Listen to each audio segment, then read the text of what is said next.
Bonjour à tous, j'ai enfin pu mettre la main sur l'ouvrage La guerre secrète contre les peuples de Claire Sévrac, avec une préface de Pierre Hilard. Avant-propos. Le livre de Claire Sévrac, La guerre secrète contre les peuples, appartient à la catégorie des ouvrages qui vous marquent. L'auteur présente et explique, à partir de documents officiels et multiples, qu'une élite financière, scientifique, industrielle et politique s'est engagée dans une voie d'optimisation maximale des richesses à leur profit dans le cadre d'un nouvel ordre mondial en cours d'élaboration. Manipulation génétique, épandage, chemtrails, portables, OGM, armes électromagnétiques, projet HARP, etc. sont autant d'éléments permettant la soumission, l'abrutissement, mais aussi la destruction de l'humanité à plus ou moins long terme. Pour les survivants ayant échappé à ce rouleau compresseur, leur réduction à l'état de serf au profit d'une oligarchie prédatrice n'est finalement que leur seule ligne d'horizon. Le lecteur peut être choqué par de tels propos. Après tout, il n'entend pas un tel discours dans les médias officiels. Ce lecteur oublie que ces médias sont eux aussi étroitement liés à ces élites politico-financières et qu'ils ne délivrent comme message que ceux conformes à la doxa du système. Ce ne sont sûrement pas eux qui présenteront les origines profondes de l'étrange et révélateur Georgia Guidestones. Cet ensemble de blocs granitiques érigés en 1980 aux États-Unis, présent dans de nombreuses langues, mais pas en français, une série de mesures dignes d'un régime dictatorial, limitation de l'humanité à 500 millions d'habitants, unification du genre humain, tribunal mondial, etc. Toutes ces menaces recensées par Claire Sévrac ne sont pas le fruit d'élucubrations.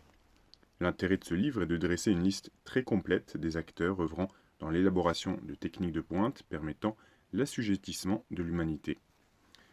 D'une certaine manière, en raisonnant à froid et en faisant abstraction de toute morale, on peut dire que ces actions sont logiques, entre guillemets. En effet, la volonté d'établir un nouvel ordre mondial oblige à une restructuration complète du monde.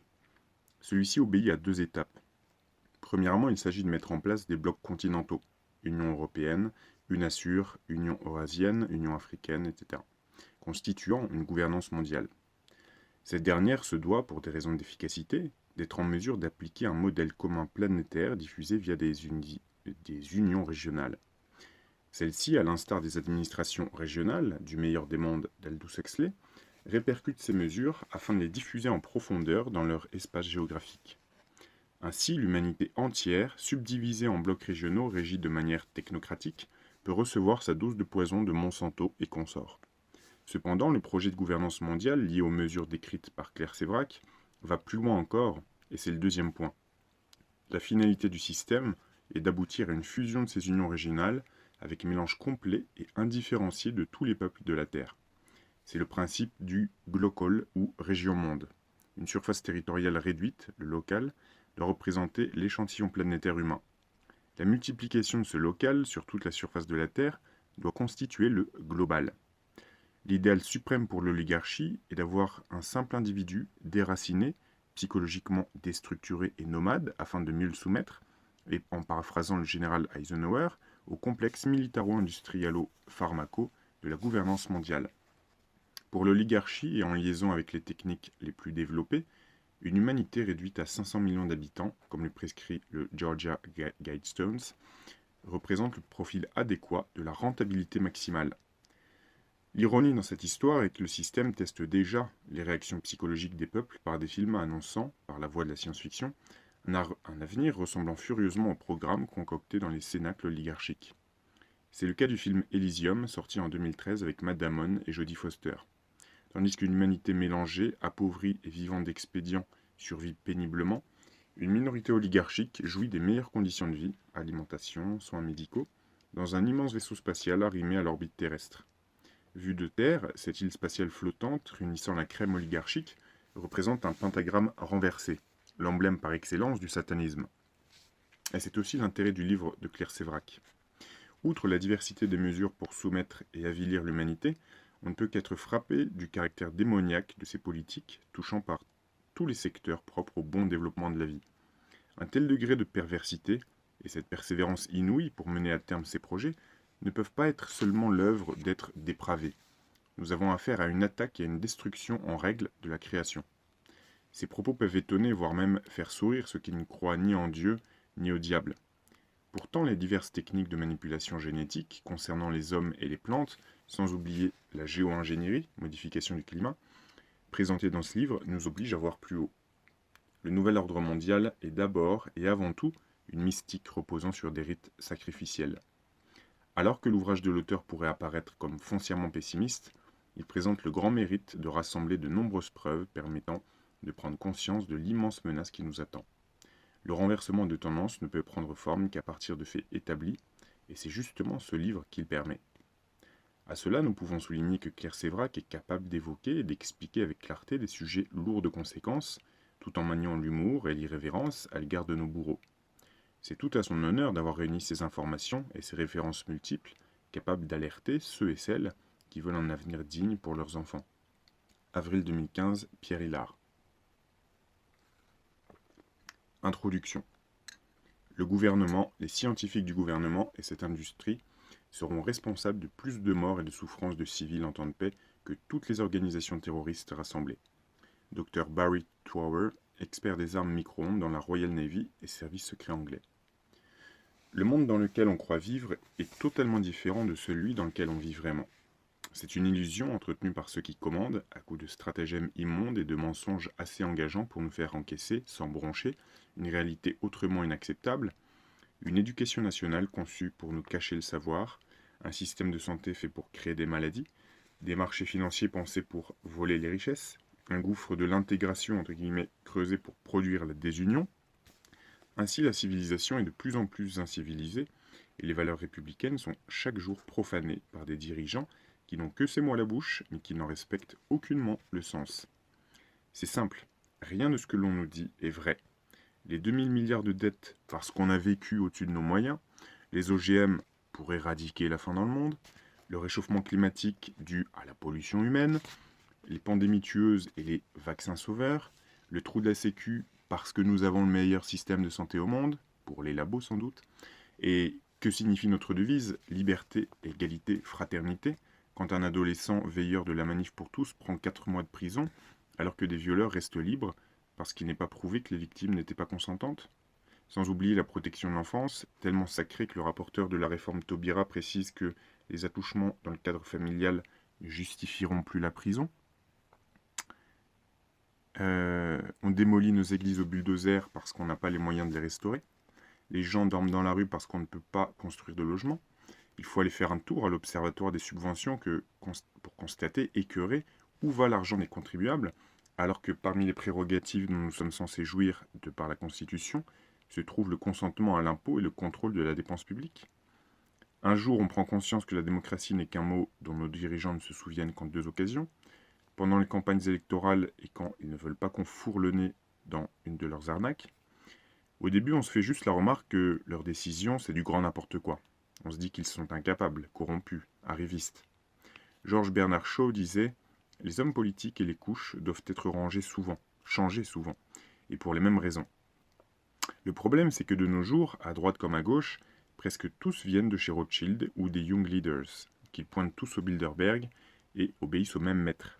Et rien ne changera pour nous, à moins de sortir de la trappe de leur Europe et de la dépendance des banksters. À quoi servent les études sur la violence des jeunes enfants et la prescription de psychotropes dès 3 ans quand on a la preuve que le glutamate et 6 additifs alimentaires, au moins dûment autorisés, sont directement mis en cause dans l'hyperactivité et les troubles de l'attention? Les communiqués sur la disparition des abeilles quand on autorise les pesticides qui les font crever? L'école ne sait plus enseigner à nos enfants à lire et à écrire, ni même à réfléchir, mais l'OMS veut assurer leur éducation sexuelle. Des cours de pornographie et la destruction mentale des petits, besoin de faciliter la tâche des pédophiles? Pour ceux qui croiraient encore les ministres venus déclarer à la télévision que la théorie du genre n'existe pas, et les intentions totalement loufoques qu'on leur prêtait, cherchez Standard for Sexuality Education in Europe et allez à la page 39. En Allemagne, des parents se sont même retrouvés en prison pour avoir refusé que leur enfant y participe. Le gouvernement continue à promouvoir des campagnes de vaccination aux effets secondaires redoutables et à nous cacher les études qui prouvent que les enfants non vaccinés sont en meilleure santé que les autres. À envoyer aux femmes tous les 2 ans un bon gratuit pour une mammographie dont de nombreux spécialistes dans le monde dénoncent depuis plusieurs années déjà les effets cancérogènes. L'OMS pointe l'obésité et le diabète chez les enfants dès leur plus jeune âge comme la bataille de ce début de siècle, pendant que M. Payon signe un contrat cadre avec le CEDUS, l'industrie du sucre, pour qu'il se charge d'enseigner la diététique dans les écoles. Tout le monde sait que rien ne vaut un renard pour garder le poulailler, n'est-ce pas? Les exemples sont partout, dans tous les domaines de la vie, et comme pour les cellules cancéreuses, il n'y a rien d'anarchique, ni hasard ni fatalité dans la prolifération de ces faits qui vont tous à l'encontre de nos désirs, de nos besoins et de nos intérêts. C'est voulu. Toutes les décisions prises par nos dirigeants sont faites pour contenter les banquiers et les cartels qui les financent et convergent vers un but caché qui a tout d'une guerre impitoyable et sournoise contre le genre humain. Le plan des élites. Selon le dernier rapport d'Oxfam, en finir avec les inégalités extrêmes, confiscation politique et inégalités économiques, publié le 20 janvier 2014, 1% de la population mondiale possède autant que les 99 restants. Les 67 personnes les plus fortunées de la planète possèdent autant de richesses que la moitié de la population du monde, soit 3,6 milliards d'êtres humains. Aux États-Unis, ce 1% des plus riches a confisqué 95% de la croissance post-crise financière depuis 2009. Et de 2008 à 2010, en France, n'oubliez pas qu'il faut tous participer à l'effort national, alors que les 10% les plus pauvres ont perdu 179 millions d'euros, les 10% les plus riches se sont enrichis de 24 milliards. L'argent ne circule que dans un sens, vers les coffres des 1%. On compte 840 millions de personnes sous-alimentées dans le monde, des dizaines de millions d'enfants pauvres dans les pays riches et 30 millions d'esclaves sur la planète. Cette situation est exactement celle prédite il y a 30 ans par Zbigniew Brzezinski, qui applique la loi de Pareto à la société. 20% de la population suffisant à faire tourner le système, 80% seront des bouches inutiles. Nous y sommes. Et toutes les déclarations officielles de lutte contre le chômage, les inégalités, pour retrouver le plein emploi, c'est du pipeau. Les promesses rendent les enfants joyeux, mais ce besoin viscéral qu'ont les hommes de gagner leur vie et de nourrir leur famille est rayé de l'ordre du jour. La vérité, c'est que les 1% n'ont plus besoin de cette masse grouillante, ni de leur descendance, juste d'un réservoir d'hommes-machines, performants et sans état d'âme, que dans leur recherche ils appellent déjà post-humains. Reste à savoir comment l'État va faire face aux frustrations terribles et à la violence qui va se déchaîner quand la société va prendre conscience que les carottes sont cuites. Les mêmes banksters confisquent les semences, achètent toutes les réserves d'eau, polluent les océans et les terres du monde entier avec leurs OGM, pesticides et autres produits chimiques toxiques. Ils nous soumettent à des vaccins qui détruisent notre système immunitaire, puis nous pulvérisent comme des cafards et nous exposent à des produits chimiques qui nous rendent malades. Ils nous empoisonnent avec la nourriture et nous empêchent de nous soigner librement, nous enlevant les chances de guérir. Ils rendent nos enfants autistes, illettrés, abrutis et stériles pendant qu'ils sortent de leur chapeau la GPA, les manipulations génétiques, l'ectogénèse. Les bébés se feraient en dehors du corps de la femme, dans un utérus artificiel. Mais un bébé qui grandit dans une boîte sur des rayonnages sera-t-il encore un être humain? Le rêve des maîtres du monde si bien décrit par Aldous Huxley est à notre porte. L'enfant ne serait plus le résultat de tout un inconscient transgénérationnel, d'une histoire, de quelques 7000 connexions de neurones établies dans le dialogue qu'il a avec sa mère in utero, ces milliards d'informations impalpables qui le façonnent. Plusieurs expériences ont aussi été faites pour créer des humains génétiquement modifiés, et 30 bébés transgéniques sont nés normaux et en bonne santé aux États-Unis. 15 de ces enfants ont vu le jour au cours des 3 dernières années, à la suite d'un programme expérimental de l'Institut de médecine de reproduction et des sciences de Saint-Barnabas dans le New Jersey. Ils sont nés de femmes qui avaient des problèmes pour procréer. Des gènes d'une autre femme ont été insérés dans leurs œufs, ensuite fécondés, afin qu'elles aient une chance de concevoir. Pour l'instant, 2 de ces bébés ont fait l'objet de tests qui confirment qu'ils ont bien hérité des gènes de 3 parents. Ce qui veut dire aussi qu'ils les ont intégrés dans leur lignée germinale et qu'ils vont les transmettre à leur descendance. La crainte des généticiens qui écoutent leur conscience est évidemment que cette méthode soit utilisée pour créer une nouvelle race d'humains qui ait 3 neurones et les muscles de Schwarzenegger. Crainte justifiée quand on lit les déclarations de la crème de ce monde. Il n'y a pas de doute, ils veulent contrôler la reproduction humaine comme ils contrôlent celle des plantes et des animaux.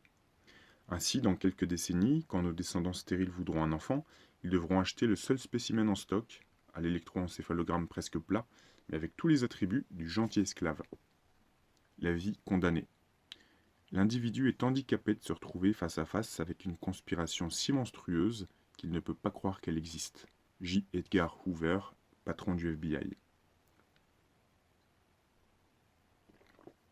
Quand je dis que tout converge, c'est que toutes les mesures prises vont vers la destruction de l'homme et non son mieux-être, et qu'il s'agit du même plan, du même travail de sape dans tous les domaines, en détruisant les écosystèmes, Ils ont détruit notre lien avec la nature, notre communion avec le divin et notre indépendance alimentaire. En brûlant les livres, ils nous privent du savoir et de notre place dans l'histoire. On ne parle plus à ses voisins, pressés que l'on est de rentrer à la maison pour se connecter aux réseaux sociaux où l'on a 5000 amis qu'on ne connaît pas et qui n'ont strictement rien à faire de nous. Tout est fait pour que chaque individu se retrouve isolé, fragilisé et sans repère. Avant, les anciens aidaient à élever les plus jeunes, qui à leur tour prenaient soin des anciens quand le dos de ceux-ci se courbait. Maintenant, les enfants vont à la crèche et les vieux en maison de retraite. Et dans le relais de la vie, on ne passe plus le bâton. Chacun se démerde. C'est le progrès. Attali et Minc martèlent dès qu'ils le peuvent que les vieux coûtent trop cher au système de santé. Après la réforme des allocations familiales, la brèche est ouverte et c'est sans doute la prochaine catégorie qui va être poussée dehors sans protection. Au nom de la crise économique, on nous reprend tout, la valeur humaine et les moyens de la solidarité. On nous précarise au nom de l'effort national, auquel tout le monde doit contribuer, sauf la classe politique. Dans le silence complice et veule des médias mainstream, des syndicats, bref, de tous ceux qui en croquent. Mais la crise n'est pas une fatalité, pas plus que les cancers et autres maladies qui explosent ces dernières années. Elle n'est pas tombée du ciel, elle n'est que l'épilogue d'une politique mondiale instaurée au détriment des humains, la confiscation des richesses par les 1% qui n'ont plus besoin de nous ménager. Ils ont fait main basse sur l'argent, comme sur l'agriculture, l'élevage, l'énergie, la santé, et sur l'économie tout entière. Tout ce qui se passe est voulu, prévu, et fait partie du plan.